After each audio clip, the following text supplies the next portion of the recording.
السلام علیکم ورحمۃ اللہ وبرکاتہ۔ محترم ناظرین، آپ کا استقبال ہے ہمارے channel Islamic scholars and leaders پر۔ جی ہاں ناظرین، میں وہ آپ کا میزبان محمد ثانی اور آپ دیکھ رہے ہیں ہمارا YouTube channel Islamic scholars and leaders کو۔ جیسا کہ آپ نے سنا پچھلی ویڈیو میں سیدنا حضرت ابوبکر صدیق رضی اللہ تعالیٰ عنہ کی مدنی زندگی کی ابتدائی زندگی کو، جس میں انہوں نے رسول اللہ صلی اللہ علیہ وسلم کی معاونت کرنے میں گزار دی، اور آپ نے ان کی زندگی کو غزوہ بدر تک سنا، تو آج میں ان کے آگے کی زندگی پر روشنی ڈالوں گا۔ اگر آپ ہمارے اس چینل پر نئے تو پلیز سبسکرائب کیجئے اور بیل آئیکن پر دبانا نہ بھولئے، تاکہ ہماری نئی ویڈیوز کی نوٹیفیکیشن سب سے پہلے آپ کے پاس آئے گی۔ اگر ویڈیو پسند آئے تو لائک کیجئے اور اپنے دوستوں میں شیئر کیجئے۔ اگر آپ نے ہماری پچھلی ویڈیوز کو نہیں دیکھا تو اس کی لنک ہم نے ڈسکرپشن باکس میں دے دی ہے، تو آپ وہاں سے جا کر دیکھ لیجئے۔ تو چلیے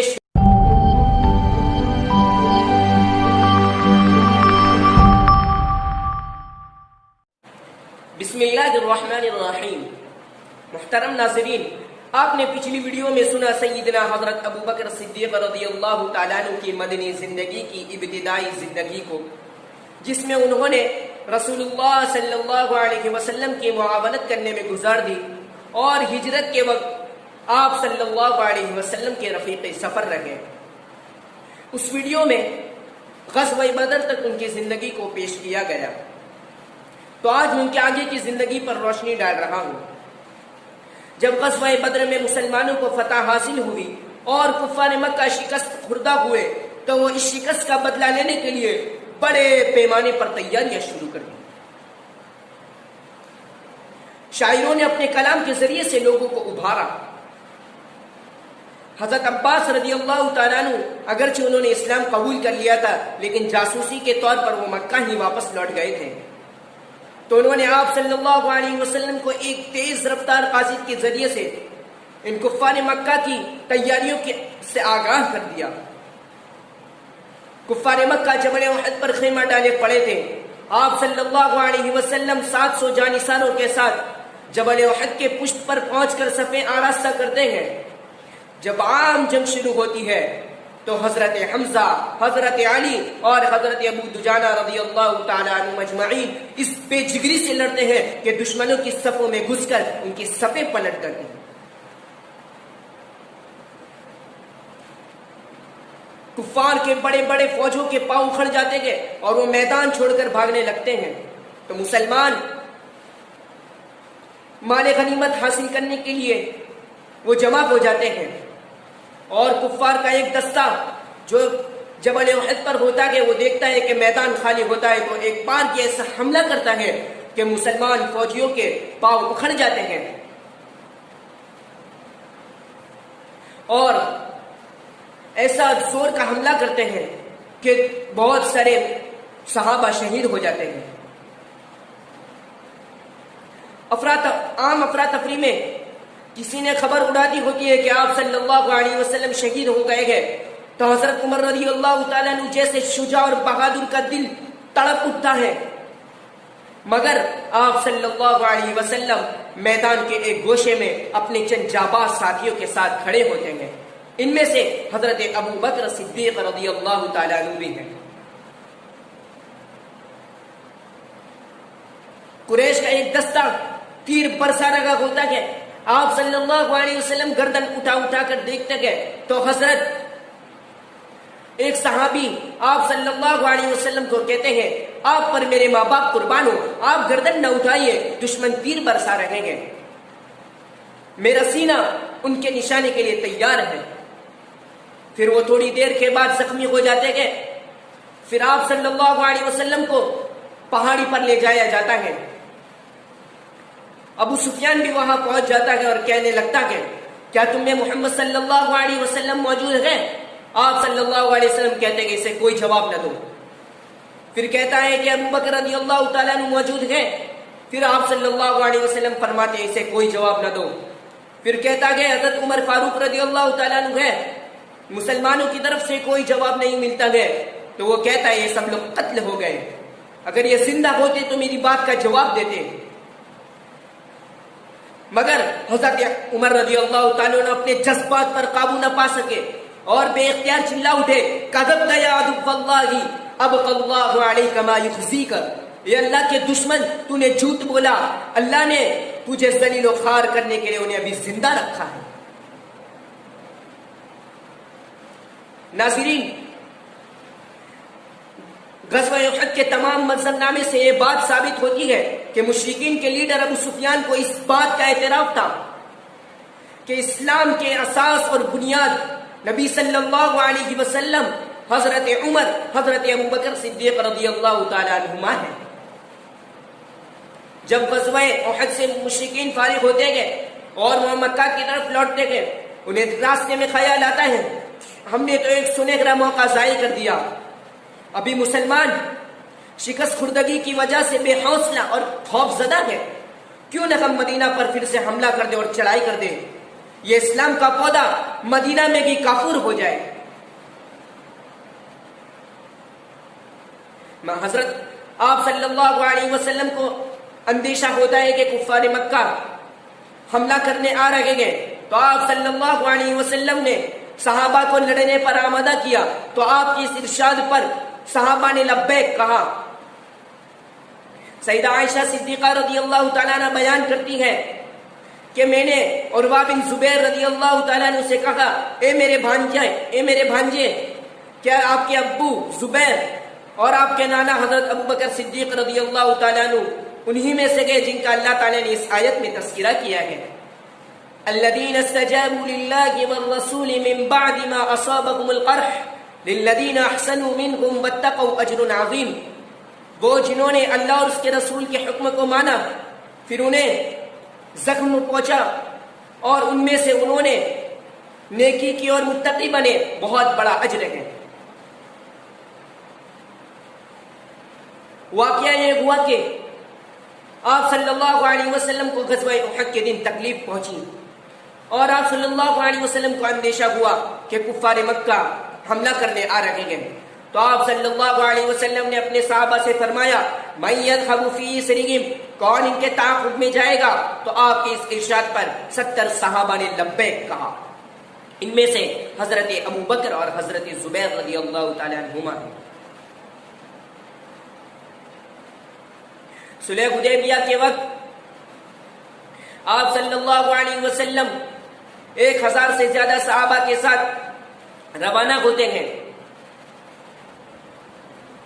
راستے میں جانوروں کے گلے میں پٹا ڈالتے ہیں اور بطور علامت ان کے کوہان پر تھوڑا سا چیرا دیتے ہیں،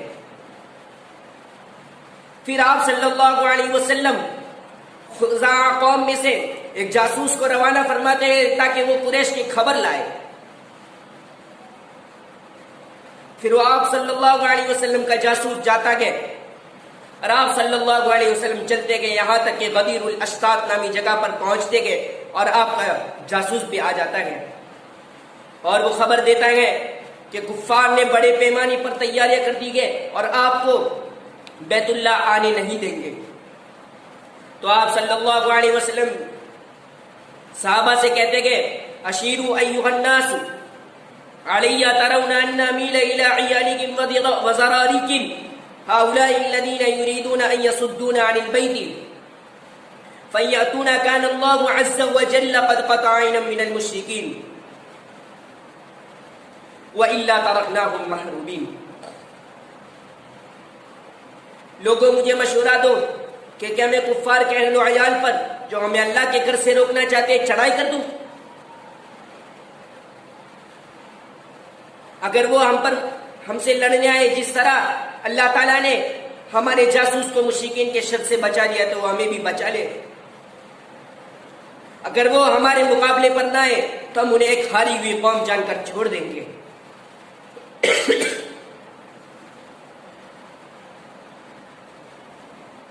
تو حضرت ابوبکر صدیق رضی اللہ تعالیٰ عنہ کہتے ہیں یا رسول اللہ خرجت عامدا لهذا البيت لا قتل احد ولا حرب احد فتوجه له فمن صدنا عنه قاتلناه۔ یہ اللہ کے رسول، آپ تو عمرے کے ارادے سے نکلے گئے، نہ کسی کو قتل کرنے کے، نہ کسی سے جنگ کرنے کے لیے، لہٰذا آپ بیت اللہ کی طرف چلتے رہیے، اگر جو شخص ہمیں روکے گا تو ہم اسے قتل کر ڈالیں گے۔ جب صلح حدیبیہ کے وقت مکہ سے کفار کے کئی وفود آتے ہیں مصالحہ خانہ گفتگو کے خاطر، آخر میں عروہ بن مسعود ثقفی آتا ہے اور آپ صلی اللہ علیہ وسلم کے اور عروہ بن مسعود ثقفی کے مابین گفتگو کا آغاز ہوتا ہے۔ تو اس گفتگو میں بعض صحابہ میں حضرت ابو بکر صدیق رضی اللہ تعالیٰ عنہ موجود ہوتے ہیں۔ عروہ بن مسعود کہتا ہے، اے محمد بتاؤ کہ اگر تم اپنی قوم کو تباہ کر دو گے تو کیا تم خوش ہوں گے؟ اور آپ نے کبھی سنا ہے کہ کسی نے اپنی قوم کو تباہ کر دیا ہو؟ اور اگر دوسری بات ہوئی تو یعنی تم شکست کھا گئے تو میں تمہارے ساتھیوں کو دیکھتا ہوں، قسم بخدا ان کے چہروں کو دیکھ رہا ہوں کہ وہ تمہارا ساتھ نہیں دیں گے۔ حضرت ابوبکر صدیق رضی اللہ تعالیٰ نے اس کی بات کو سنتے گئے اور وہ جذبات پر قابو نہ پا سکے اور کہتے گئے، امسس بصر اللاتی انحن نفر عنہ وندعوہ، جا عروہ لات کی شرمگاہ کو چوس، کیا ہم میدان جنگ چھوڑ کر بھاگ جائیں گے؟ عروہ بن مسعود نے کہا، یہ کون ہے؟ تو صحابہ نے کہا، ابو بکر صدیق رضی اللہ تعالیٰ عنہ ہے۔ پھر کہتا کہ قسم ہے اس ذات کی جس کے قبضے میں میری جان ہے، اگر آپ کا مجھ پر ایک احسان نہ ہوتا جس کا میں نے اب تک بدلہ نہیں دے سکا تو میں آپ کو ضرور جواب دیتا۔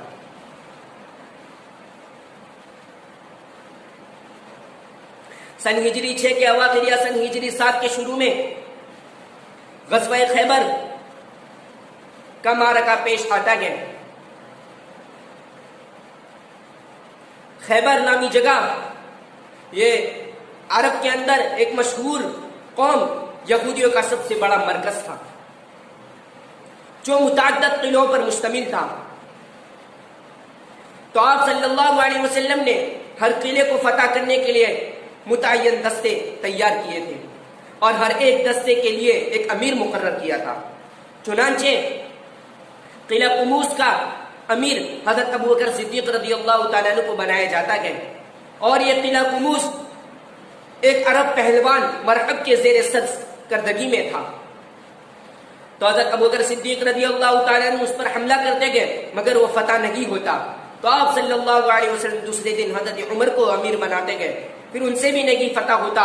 پھر آپ صلی اللہ علیہ وسلم کہتے گئے، کل میں اس شخص کے ہاتھ میں جھنڈا دوں گا جس کے ہاتھ پر اللہ فتح عطا فرمائیں گے۔ تو صبح ہوتی ہے، آپ صلی اللہ علیہ وسلم حضرت علی کو جھنڈا دیتے ہیں، پھر اللہ تعالیٰ ان کے ہاتھ پر فتح عطا فرماتے ہیں۔ اس لیے کہ اولاً حضرت ابو بکر صدیق رضی اللہ تعالیٰ عنہ اور حضرت عمر رضی اللہ تعالیٰ عنہ اس مہم میں کامیاب نہ ہو سکے۔ پھر اس کے بعد جو صلح حدیبیہ میں معاہدہ ہوا تھا اس عہد کو توڑ دیا جاتا ہے۔ تو مدینہ منورہ میں ابو سفیان تجدید معاہدہ کے طور پر آتا ہے اور حضرت ابوبکر صدیق رضی اللہ تعالیٰ عنہ سے ملتا ہے سفارشی بنانے کی خاطر۔ تو حضرت ابوبکر صدیق رضی اللہ تعالیٰ عنہ انکار کر دیتے ہیں۔ پھر حضرت عمر کے پاس جاتا ہے، وہ بھی انکار کر دیتے ہیں۔ پھر آپ صلی اللہ علیہ وسلم 10,000 صحابہ کے ساتھ مکہ پر چڑھائی کرتے ہیں اور اسے فتح کر لیتے ہیں۔ اور اس عظیم الشان دن کے موقع پر حضرت ابوبکر صدیق رضی اللہ تعالیٰ عنہ پر اللہ تعالیٰ کی نعمتیں پوری ہوتی ہیں۔ اس دن آپ کے والد ابو قحافہ اسلام قبول کرتے ہیں۔ واقعہ یہ ہے کہ حضرت ابوبکر صدیق رضی اللہ تعالیٰ عنہ اپنے والد کو اپنے کندھوں پر بٹھا کر آپ صلی اللہ علیہ وسلم کی خدمت میں حاضر ہوتے گئے اور اسی مجلس میں وہ مشرف اسلام ہو جاتے ہیں۔ اس کے بعد غزوہ حنین کا معرکہ پیش آتا ہے۔ یہ حنین نامی جگہ مکہ اور طائف کے درمیان ایک وادی کا نام ہے۔ جب فتح مکہ ہوا تو قریش مغلوب ہوئے تو اس وجہ سے دوسرے قبائل کا زور ٹوٹ جاتا ہے اور وہ اسلام قبول کرنا شروع کر دیتے ہیں، مگر دو قبیلے حوازن اور ثقیف یہ جنگ میں ماہر اور شہ سوار ہوتے ہیں۔ یہ اسلام کے دشمنی میں بڑھ جاتے گئے اور جنگ کے لیے تیار ہو جاتے گئے. پھر آپ صلی اللہ علیہ وسلم کو اس کی اطلاع ملتی ہے تو آپ اس کی تصدیق کرواتے گئے. اس کے بعد آپ اپنے ساتھیوں کے ساتھ روانہ ہوتے گئے. وادی میں جاتے گئے اور ہر طرف دشمن چھپا بیٹھا ہوتا گیا مگر صحابہ کو معلوم نہ ہوتا ہے. پھر ایک بار یہ ایسا حملہ کرتے گئے دشمن کہ مسلمان فوج کے پاؤں اکھڑ جاتے گئے.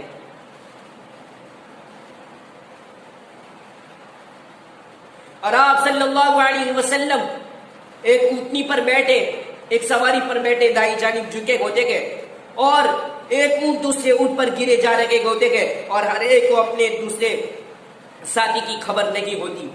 اور آپ صلی اللہ علیہ وسلم کہتے گئے اے لوگوں میری طرف پلٹو، اے لوگوں میری طرف توجہ کرو، میں اللہ کا رسول ہوں، میں محمد بن عبداللہ ہوں. تو آپ کے اس پکار پر سیدنا حضرت ابوبکر صدیق رضی اللہ تعالیٰ عنہ، سیدنا علی، سیدنا عباس، حضرت عمر، حضرت فضیل، سفیان بن حارث، ربیعہ بن حارث رضی اللہ تعالیٰ عنہ جمع ہو جاتے ہیں. وہ استقامت سے ٹھہرے رہتے ہیں. پھر غزوہ حنین کی فتح مسلمانوں کے ہاتھ آتی ہے. پھر جب مال غنیمت کی تقسیم کا وقت آتا ہے تو نبی کریم صلی اللہ علیہ وسلم ارشاد فرماتے ہیں من قتل قتیلا فلہ سلبہ، جس شخص نے کسی کو قتل کیا ہو تو اس کا سامان اسی کو ملے گا. مگر آپ صلی اللہ علیہ وسلم گواہی کی شرط لگا دیتے ہیں.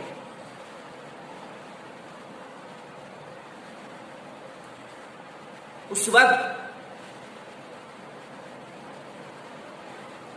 حضرت ابو قتادہ رضی اللہ تعالیٰ عنہ نے ایک بڑے بہادر کو قتل کیا ہوتا ہے، مگر اس کے ساتھ حضرت اس صحابی کے ساتھ کوئی گواہ نہ ہوتا ہے.